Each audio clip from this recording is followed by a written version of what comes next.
Hello viewers, আসসালামু আলাইকুম। আমি আজকে কথা বলবো আবার কানাডার ভিসা নিয়ে। আমরা শুনতেছি যে অনেকজনই বলতেছে যে কানাডার ভিসা এই মুহূর্তে পাওয়া যাচ্ছে না। তারা বলতেছে যে কানাডার ভিসার রেশিও খুবই কম, ভিসা পাচ্ছে না। কিন্তু আমরা এই মাসেও অনেকগুলো ভিসা পাইছি। তার মধ্যে উল্লেখযোগ্য দেখেন, আমরা গত 27 এপ্রিল 2024 একটা ফাইল সাবমিট করি। সেই ফাইলটা আমি একটা রিড করছি আর একটা নিউ দেখাচ্ছি আপনাকে। সেটা হচ্ছে আমরা ভিসা পেয়েছি 3 জনের। তো ভিউয়ার্স, দেখেন এখানে অরিজিনাল পাসপোর্ট রিকোয়েস্ট চলে এসেছে। সেটা আমি ফাইলটা ক্রিয়েট করি হচ্ছে 26 জুন 2024 সালে আমাদের মেসেজটা আসে। তো ক্লায়েন্ট দেখেনি, আমাকে আজকে জানাইছে আমার মেসেজ চলে আসছে। তো আমাদের যে অরিজিনাল পাসপোর্ট রিকোয়েস্ট চলে এসেছে এবং আমরা কানাডার 3 জনের ফ্যামিলি করি। 3 জনের ফ্যামিলি আমরা ভিসা পেয়েছি।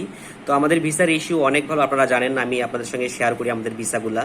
তো ভিউয়ার্স, আপনাদের এরকম যদি কোনো ইনফরমেটিভ কোনো তথ্য জানার আপনার প্রয়োজন মনে করেন, তাহলে অবশ্যই আমাদের সঙ্গে যোগাযোগ করবেন নিচে দেওয়া কমেন্ট বক্সে।